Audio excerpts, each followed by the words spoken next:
Oh, Willa. Welcome back. Slide 69, April 25th, paragraph 101.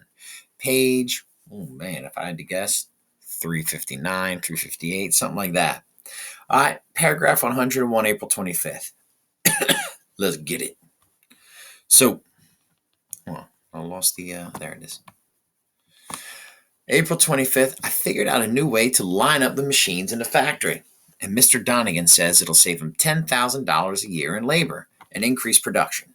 He gave me a $25 bonus. I wanted to take Joe Carp and Frank Riley out to lunch to celebrate, but Joe said he had to buy some things for his wife, and Frank said he was meeting his cousin for lunch. I guess it'll take a little time for them to get used to the changes in me. Everybody seems to be frightened of me. When I went over to Amos Borg and tapped him on the shoulder, he jumped up in the air. People don't talk to me much anymore or kid around the way they used to. It makes the job kind of lonely. April 27th. I got up the nerve today to ask Miss Kittian to have dinner with me tomorrow night to celebrate my bonus. At first, she wasn't sure it was right, but I asked Dr. Strauss and he said it was okay. Dr. Strauss and Dr. Niemer don't seem to be getting along so well. They're arguing all the time. This evening, when I came in and asked Dr. Strauss about having dinner with Miss Kittian, I heard them shouting. Dr. Niemer was saying that it was his experiment and his research, and Dr. Strauss was shouting back that he contributed just as much because he found me through Miss Kittian, and he performed the operation. And Dr. Strauss said that someday thousands of neurosurgeons might be using his technique all over the world.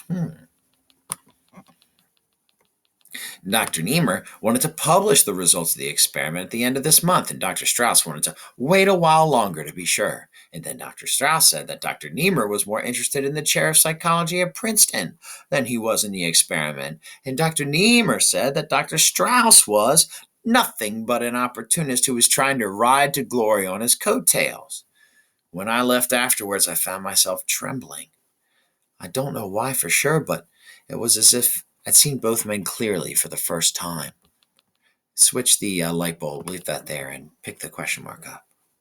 I remember hearing Bert say that Dr. Niemer had a shrew of a wife who was pushing him all the time to get things published so that he would become famous. And Bert said that the dream of her life was to have a big shot husband. Was Dr. Strauss really trying to ride on Dr. Niemer's coattails?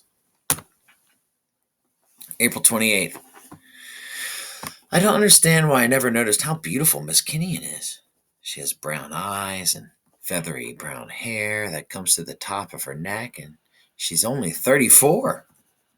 I think from the beginning I had the feeling that she was an unreachable genius and very, very old, and now, every time I see her, she grows younger and more lovely. We had dinner and a long talk. When she said that I was coming along so fast that soon I'd be leaving her behind, I laughed. It's true, Charlie. You're already a better reader than I am. You can read a whole page at a glance, while I can take in only a few lines at a time. And you remember every single thing you read. I'm lucky if I can recall the main thoughts and the general meaning. I don't feel intelligent, but there's so many things that I don't understand. You've got to be a little patient. You're accomplishing in days and weeks what it takes normal people to do in half a lifetime. That's what makes it so amazing. You're like a giant sponge now, soaking things in. Facts, figures, general knowledge, and soon you'll begin to connect them too. And you'll see how the different branches of learning are related. There are many levels, Charlie, like steps on a giant ladder that take you up higher and higher to see more and more of the world around you. I can only see a little bit of that, Charlie, and I won't go up much higher than I am now. But you'll keep climbing up and see more and more, and each step will open new worlds that you never even knew existed. She frowned. I just hope to God. What? Please take a moment, and I'd like you to drag this question mark to a part that you have a question about from paragraphs 13, 14, 15, or 16. A reminder that if you don't have a working computer today, you can just write the question mark where on a spot where you have a question. Please listen to this brief song that I wrote about taking your question mark and writing a question mark next to a part you could ask a question about.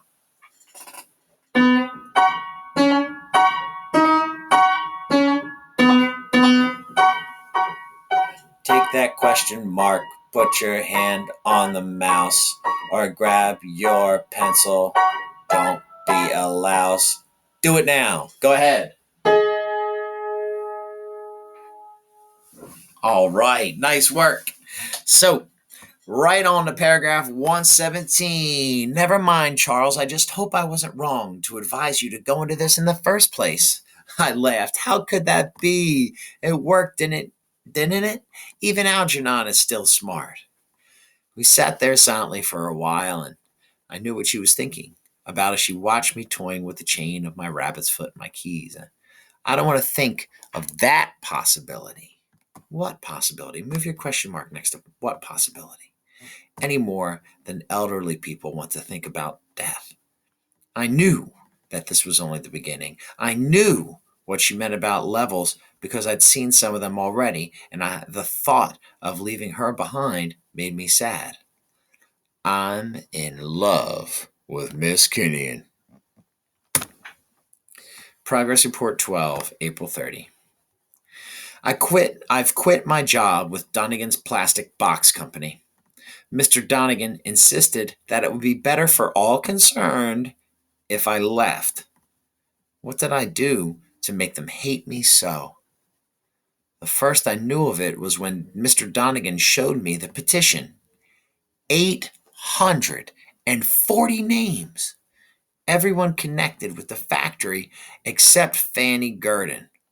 Scanning the list quickly, I saw at once that hers was the only missing name.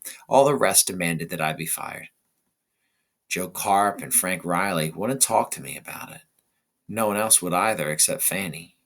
She was one of the few people I'd known who set her mind to something and believed it, no matter what the rest of the world proved, said, or did, and Fanny did not believe that I should have been fired. She had been against the petition on principle, and despite the pressure and threats, she'd held out. What I mean to say, she remarked, that I don't think there's something mighty strange about you. Charlie, them changes, I don't know. Charlie, you used to be a good, dependable, ordinary man. Not too bright, maybe, but honest. Who knows what you done to yourself to get so smart all of a sudden? Charlie, like everybody around here's been saying, Charlie, it's not right.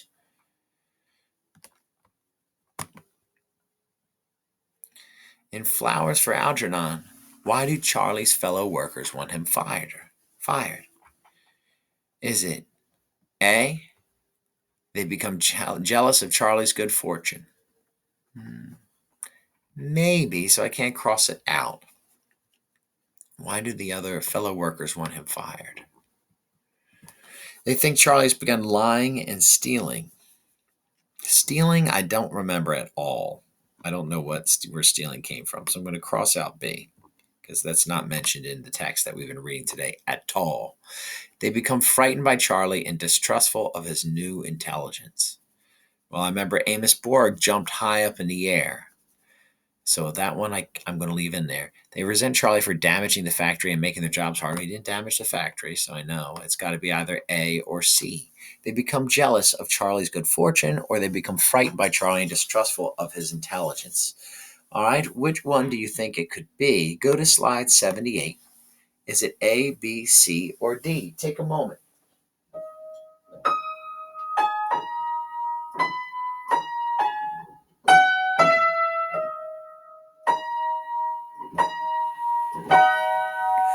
So, the answer? C. But how can you say that, Fanny? What's wrong with a man becoming intelligent and wanting to acquire knowledge and understanding of the world around him? She stared down at her work, and I turned to leave. Without looking at me, Fanny said, and this, by the way, comes from this. When the devil convinced Eve And Eve convinced Adam to eat from the tree of knowledge in the Old Testament, in the Bible, and got humankind kicked out of the Garden of Eden. It's in the book of Genesis. She stared down at her work and turned to leave, and without looking at me, she said, "It was evil when Eve listened to the snake and ate from the tree of knowledge. It was evil when she saw that she was naked. If not for that, none of us would ever have to grow old and sick and die." Once again, now I have the feeling of shame burning inside me. This intelligence has driven a wedge between me and all the people I once knew and loved. Before they laughed at me and despised me for my ignorance and dullness. Now they hate me for my knowledge and understanding. What do they want of me? They've driven me out of the factory, and now I'm more alone than ever before. And we'll stop there for today.